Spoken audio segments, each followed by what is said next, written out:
This is the day where we have 80 jerseys that blend into one blue river. One blue river that flows constantly. The end of the river, the empty end of the sea as one. That's how we roll. Same here, pro Sarah. Hooray for us! Hello, Coach Walsh. How are you? Doing well, Amy. Thank you. Great. Well, thanks for joining me on this election day. Yeah. Tuesday, November 5th. It's a great day. It is a great day. It's a great day. It's a great day to be an American. Yes. The sheer fact that we can walk to a polling office and cast a vote is what it makes us unique. Definitely. And I think we'd be remiss not to talk about the election because it's clearly on everybody's mind, and it will be for several months and after this. And I will say this year more than ever, it is on everybody's mind, but it's not coming out of anyone's mouth. yeah, People are very, like I haven't read anything yet. Right, So right, it is a very interesting time in history. it's a very interesting time. It's extremely polarization. The polls, the fear, the anxiety, the rhetoric, the negative stuff is at the highest I've ever seen it. And my only message to people that listen, which I don't really know, maybe we have 10,000 listeners or one. I know my After mom, this episode, we might. Yeah, well, I know my mom and dad listen, so I know And my mom does too. Okay, good. So we know the got parents. some people. Our parents are listening. Shout out to the folks. Our folks are listening. Hi, mom and dad. So my only takeaway from this whole thing is don't let them divide us. Don't let it happen. Don't leave a family member because of politics. Right.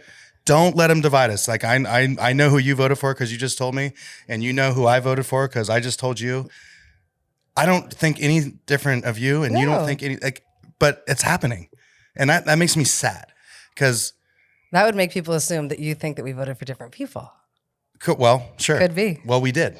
So let's just tell the audience we did. We voted for different people, and we've talked about that. And, I feel the same way about you before that conversation as I do now. Who cares? Absolutely. And I think that's what Likewise. can't be lost. Like the way I see it is the way things are set up these days with the social media and the news media and clickbait and everything trying to sell and the disaster that's going to happen if this person wins and the disaster that's going to happen if this person wins.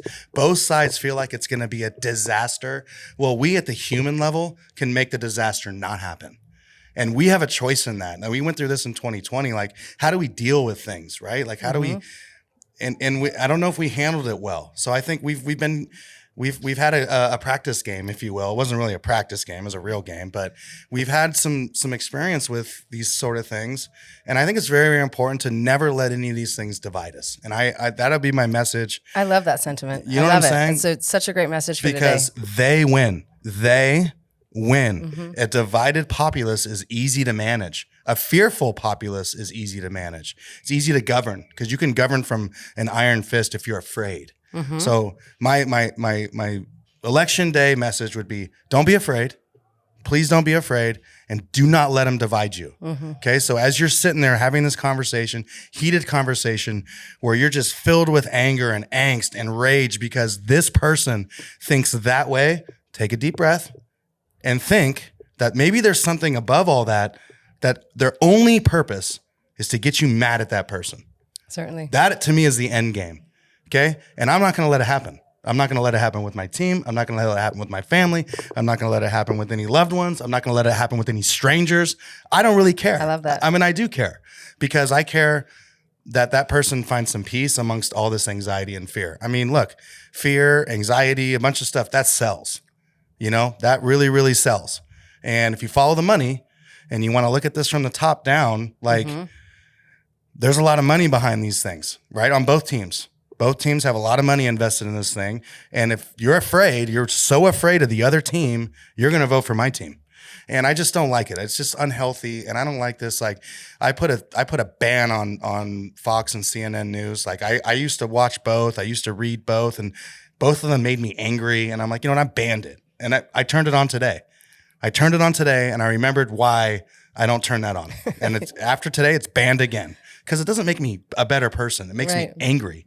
Okay. And it's like, I just, I'm very hopeful for America. I love America. Hence why I'm dressed American, if you will. Like I love what we have. I feel grateful to be here. I feel grateful for the freedoms we have and the opportunities that we have.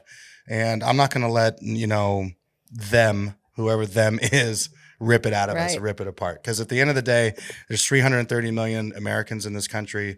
There's like 400 people that run the government.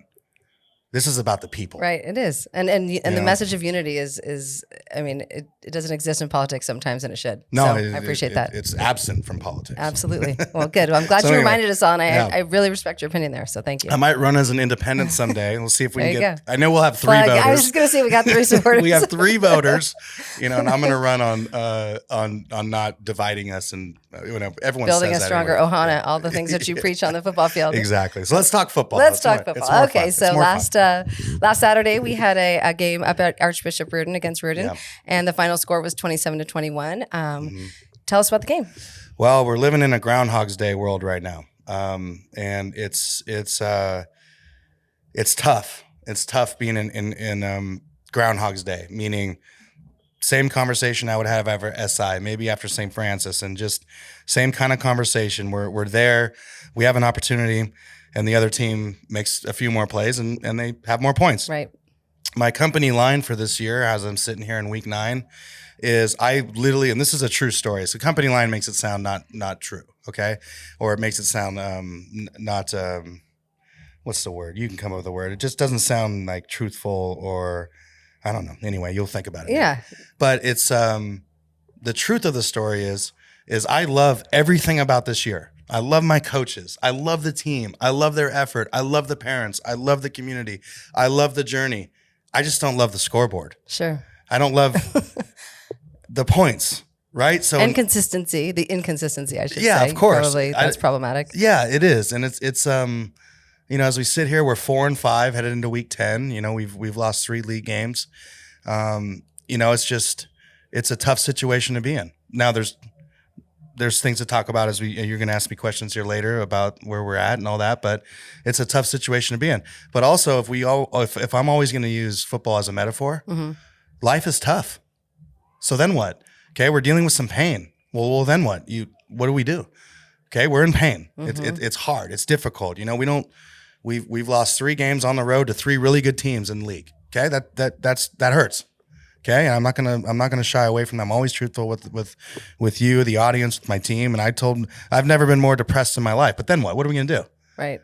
Okay, so we're gonna lay down and just back away and just fade away, or what do? You pick yourself up, you get off the ground, and you battle. And that's what we're gonna do this week. We're just gonna continue to do that until there's no life, no breath left in our body. That's And great. that's and I would like to say it's going to turn around, but maybe it won't. I don't know. I mean, the scoreboard, the other team's trying to. Absolutely. And Reardon played their best game. They had 0 turnovers. They had very few penalties. There's no personal fouls. Coach Adair did a great job that on Saturday. Those guys were ready to roll. We knew it was going to happen. We knew that they were going to play the best game of their year, and they did. And we came up 6 points short. Right. Again. So. I'm And you proud had of said our- that, though. I mean, you had said that the next couple games, last podcast you had said the next 2 games are going to really be difficult ones. gonna be tough. Hitting teams that are really They tough. could go either way. Yep. I mean, they could go either way. We're, on their podcast, they're saying, hey, we're playing Serra. They're a tough team. They battle. They're in it every week. That you can't, you're not going to walk in there and Sarah's going to lay down for your team. So if they Right. had a podcast, I'd assume they're saying Same the thing. same things, and that's what we're up against this year. And so I'm proud of the team. We went 4 for 4 on offense. We're a great driver of the ball. We drive the ball extremely well. We're averaging almost 3 first downs per drive, which is 30 Great. yards of field. Nano had another beautiful game, and the offensive line played great. And Hennigan managed the game well. He went 14 of 18 passing, threw That's a touchdown great. pass. I saw some growth from him. We got to the red zone twice. We were really struggling in the red zone, right, Amy? And the last said that, 11 yeah. times we've gone to the red zone, we've scored 11 times. Well, this game, we got to about the 30 a few times, but didn't get to the red zone. Yeah. And those are moments that we needed. We needed a couple more first downs. We needed that field goal. We needed a little bit more momentum. And we didn't get that, but the offense went 4 for 4, which means we're great. It's the same story. It's Groundhog's Day. It's like, So close, but so far. Not close enough, I should yeah, say. yeah. Like, how do we just grab it? And I told the team, I don't have the answers. And the answers are sitting in the chairs. You're the players. Like at some point, like a switch has to flip, or someone needs to say, I'm going to be the hero right now. I'm going to make this play right now. And Isaiah Samafoy did that on their first drive, made a beautiful play in the end zone, tipped the ball on 4th down. And then we do that multiple times, then maybe the 6 points goes the other way. Right. It's just one of those years where it's going to be like that every single week. And hopefully we can find a way to punch through and get on the other side of it. That's great. I mean, it keeps exciting, if nothing else. I mean, right? I mean, Yeah. I mean, like my wife last year, I'm bored and I'm leaving at halftime. I'm like, babe, this is like, these things don't happen often. Like, just enjoy it. Like, that was quite a year. Remember, I Yeah, say it all the time. Like, just enjoy it. Like, Yeah. these kids they're amazing. They're playing great. Like, They are, though. I mean, they're you still know? an excellent team. It's Absolutely. Just, like you Absolutely. said, it's a young team. I mean, look how far they've come. I mean, they've really, made some huge headway. So Absolutely. That's great. And the improvement is there. We can see it. It's just, that little big thing in the back of the end zone and showing it, but we still got life. We're still breathing. Still got life. Well, I guess I was going to talk about Poly Day, but I think it makes more sense just to talk about the next couple of weeks. Okay. What does it look like in the postseason? So Yeah. we play on Friday night, Poly Day, which we'll talk about in a minute, but we play at home under the lights, Friday Night Lights, and we play Valley Christian. And so what does that game determine, and what's the postseason look like? Sure. Well, I think it's important for the people to understand that our section has changed the playoff format. And I think it was last year was the first year of the implementation of it. Yes, think I it was remember that. We talked about it. Right. Because we did a whiteboard. We did a whiteboard last year. Yes. I think I needed that as Yes. a visual. Well, we should do that again maybe next week. If for the visual learners out there, we'll do a whiteboard. So the best way to explain this is through a point calculation total, which includes winning, strength of schedule, who you play, and whether or not you're a league champion or not. And then there's some other accelerators in there with where are you ranked, where other teams rank, things like this that they add points, and they make a bunch of points, and then they throw a bunch of points at the teams, and they line up the teams 1 through 40. Okay. So that's how they do this in the CCS, and that the point stuff is over the head of many people, so I don't want to go there. So basically, when you take we have this many wins, we played this many good teams, where are these teams ranked? You get assigned a point value. Okay. So is your league already in a certain bracket value level? Okay. So that our matters league too. is rated. Right. Every game we play. So 1 through 40, I mean, we'd still be hovering closer to the top. Correct. Okay. That just by nature of the schedule, let alone playing Bosco, playing De La Salle, The playing preseason, Folsom. right. Like the preseason is, as we know, was ridiculous. Yep. We beat one of them, which gives us points for beating that team, which is also going to be the league champion, which is the league champion. So we're going to get points there. They're also ranked in the top 50 in the United States of America, which means we're going to get points there. I see. So, we're going to get accelerated points based on our strength schedule. I see. Okay, so let's talk about that's just basically the way it goes. So everyone gets points. So does Sarah have enough points as it stands right now? Yes. We have enough points as it stands right now because of the aforementioned things. Okay, so where do those points fall for Sarah and for everyone else? Okay, this is the important thing to understand too. The 1 through 8 teams in our section, based on points, at the end of the day, play in the Open Division and Division 1 at the same time. So there will be 2 champions coming out of 1 through 8. This was the same as last I year. remember that, yeah. Okay, last year with a 1 I'm seed. following really well this year. Oh, you're doing I great. am, because Jeez, Amy, you're like, wow, this is easy. Let's move on. Okay. So 1 through 8 gets seeded. 1 plays 8, 2 plays 7, 3 plays 6, 4 plays 5, like any other 8-team bracket. Okay. Here's where things go kind of different. 1 plays 8, 2 plays 7. The winner of that game, those 2 games, plays the second week for the Open Division Championship. Okay. Okay, that's where the Open comes in. And by the way, that has nothing to do with the state playoffs. So don't get Open confused with Open at the state. We're not talking about state. We're talking about the section. Okay. Whoever wins that game is the Open Division champion. Whoever loses that game stays in it and plays for the Division 1 championship. So meanwhile, when 1's playing 8 and 2's playing 7, 3 plays 6, 4 plays 5. Whoever wins that game, okay, let's just say 3 beats 6, 4 beats 5. Then 3 plays 4 in the second round. Whoever wins that game plays on the Thanksgiving weekend against the loser Of the Open Division. the Open Division, right? So let's say 2 loses, okay, because let's just use round numbers. Let's say 3 beats 4. Then 2 would play 3 in the third week of the CCS playoffs for the Division I championship. Wow. Okay. So the way things are projected, because this isn't based on human thought. Wait, I have a question though. Yeah, great question. But where is the NorCal championship? Is that the Division I? So that's state. That's totally different. Don't think about that right now. You already told me how to. Okay, so don't think about that. Yeah, because NorCal and state is the same. I wanted to make sure none of them were synonymous. None of them are synonymous right now. Like I've talked about this a lot. Like there are 10 independent fiefdoms called sections in the state of California. This is not Texas where it's all unified. We have 10 individual fiefdoms that declare their section champions however they want. Okay? Got it. So we are in the Central Coast section, and this is how we do it with the top 8. Got it. Since we're not going to be in the 9 and below, we just forego that and move on, and that's more normal. 9. So in Division 2, they have 1, 8, 2, 7. It's normal. They just play 3 weeks, and whoever wins, wins. Okay. So the way it stands now, based on points, and this is where it's kind of a good situation because there's not a human or a committee that's going to say, you know what, those guys, I don't really like them, or this happens in other sections where there's a committee. Right. It's like, you know what, they played them and they played them, and they don't like them, and then it gets weird, and he gets the 1 seed, and we should have been the 1 seed. Like the CCS avoids that, which is good. Sure. I think that's good. It puts it down on paper. But in last year we were 10-0. We played an amazing schedule. We were the 1 seed. Okay, right now St. Francis is on that track. Okay. So as it stands right now, is this a good time to interject where it stands right now? Yeah, for us? that's what I was going to ask. That was my next question. Okay. So I don't really project losing, so I don't know what happens if we lose. I know that we still have enough points to be in the top 8. Okay.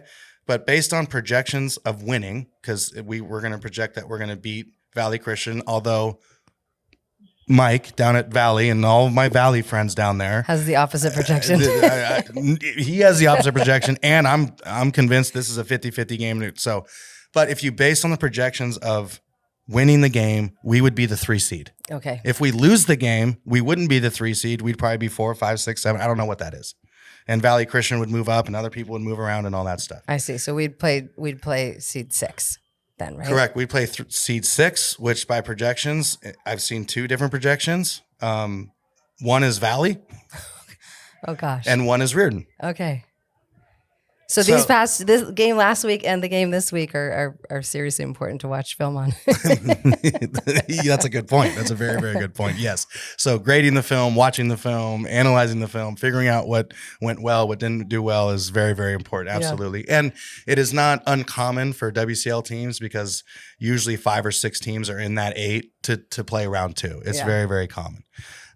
So that's kind of the story right now. Like, exciting. Yeah, it's exciting. It's nice to know we go on, and just have a little bit more time, right? 100%. Yeah, and it's nice to know, but it also, like, this is playoff time. Like, we want to continue to get better and improve, and hopefully go into the playoffs with some momentum. Sure.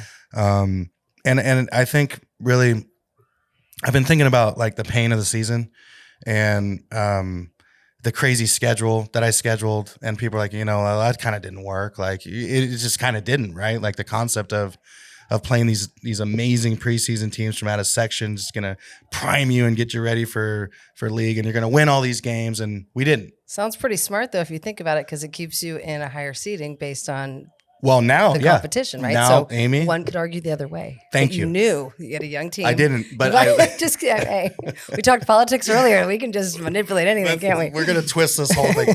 I'm gonna be honest. I didn't know that would be the outcome of it. I was hoping that the outcome would be, we would win those situations because we played such amazing, tough teams, and we've been in the fire and all that stuff. Mm-hmm. Reality is it didn't happen. So then the positive outcome of it, though, Amy, is we're 4-5, and we might end up 4-5. We might end up 4-6. We might still host a game in the playoffs, right? Which is incredible to think about, because you'd be like, wait, Reardon beat Serra. Why aren't they hosting the game? But that doesn't matter because it goes straight to points, right? And you know what I'm saying? So that would make sense in a way, but that's not how our league or our playoffs is structured. So part of the pain that I've put us through ended up helping us. And that's why I wanted to bring it up, because I think people automatically think, okay, they didn't do so well in league, right, so then they're done. Right. As in, many other leagues probably play that way. So, but I mean, it's good to know that Right. There was we some move on. light at the end of the tunnel, even though we've feeling a lot of pain, and hopefully we can grab onto that light. Yeah. Like I'm a hopeful person. Like a second chance, right? Yeah. Like let's grab on. Like why not us? Like let's grab onto this light. Like it's like it was very very painful getting blown out by Bosco, and we played hard, but we didn't beat De La Salle, and we've played this crazy league that's really, really, really good this year. This league is really, really good this year. And you projected that last year. I did. It was definitely something up and coming. It's up and coming. The teams are young. The quarterbacks are young. There's junior heavy teams with some good sophomore talent. Like, I said that about all the teams we played. And so the perfect storm of last year with a really experienced team, and all the games were at home. We had 6 home games last year. Amazing. Yeah. Right. It's just, and then I always in the back of my head, I was like, oh my God, like this, if I'm still here, which I am, like this is going to be the other way. It's going to flip the other way. All these guys are going to be older. We're going to be on the road all the time. Like it's going to be difficult. But next year there's a lot of promise too. So it's like we kind of have a dip year. We've got a really strong team coming up. We ebb and flow. Yeah. That's exactly right. And so that's the current state of affairs for us as it relates to the immediate future. I want this team to hold on and relish the moments because we're running out of time. Right. We're running out of time no matter what. There's 40 teams that will make the playoffs. We'll be one of them, but there's another 100 teams in our section or whatever that are done 4 days from now. Yeah. Done. They're handing in their pads, and it's time is short. And like I said, everything about this team, everything about the relationships, and the concept of them coming back in 20 years and being each other's weddings, I think it's going to happen. Yeah. And that's, if that's educational, faith-based football, then we're 10-0. Right. And we were 10-0 last year, and I'm hopefully those guys weren't 0-10. Right? Like hopefully those guys come back in 20 years, and hopefully, there's other ways to measure high school success. And I don't want to come across as being soft, because I like soft in a way of a competitive soft. Like as the head coach of Serra, I galvanize the troops and we strategize so we do have more points than the other team, right? Yeah, that's great. But we're not going to be hijacked by it. I never want our program to be hijacked by it either way, which is why we use the term humility in our core value system, the Father Joe humility. It works both ways. It's a humbling experience to be 4-5 and to lose to these teams on the road, and it's like a celebration, and it's humbling. But humility goes the other way, because we've been on the other side of that. We've been 10-0 and we've blown out teams, and it's like, whoa, like hold on a sec. This isn't what doesn't define us either. So if it doesn't define us either way, one feels different than the other, and you got to go through the pain. You got to go through the jubilation of both sides of it, but it doesn't define us. What defines us is how we treat one another. It goes all the way back to our political talk. Right. How we treat each other, how we are truly being at the ground level of humanity is the only thing I care about in the end. But you also got to live through it. Friday night or Saturday night when you just lost by 6 to Reardon, they had the Baxter Trophy. We've had that for I don't even know how many years, but now it's at Reardon. You got to live through that pain a little bit. I saw that trophy and thought about that. That's right. And they handled themselves very well. There was a very well fought WCL game. Just in terms of the sportsmanship was great. Yeah. It was a great Saturday for WCL football. Just Yeah, that's great to hear. That's what it's all about at the end of the day, and kind of parlays into our next topic, which is Poly Day, which is a huge day here at Serra, where we bring it's Ohana. It was actually started in 2001 with you. Why don't you go ahead and tell us about its origins and its success today? Well, just like the thought that I put into this crazy schedule leading to a home game, I never thought of that. So thank you for twisting it that way. I guess if you say it, it's true now. But this wasn't my idea. It happened under my watch, but it was actually the idea of some Polynesian parents, the Savello family and the Totola family. Both had multiple players that were in the program and multiple players that were going to come through the program. So generational Polynesian families. And they said, "Hey, Coach, what if we had like a celebration for the Polynesian heritage, which existed long before I was here, with some great players and great families." And I started to talk to them about it, and like what is the Polynesian thing? I've always loved Hawaii. I've always loved just kind of that feeling you get the minute you get off the plane. Like you just feel Welcomed, great, right? yeah. I went to American Samoa one time. The one time I got I was like, wow, this is great. Like so what is that Polynesian thing? Like, what is it?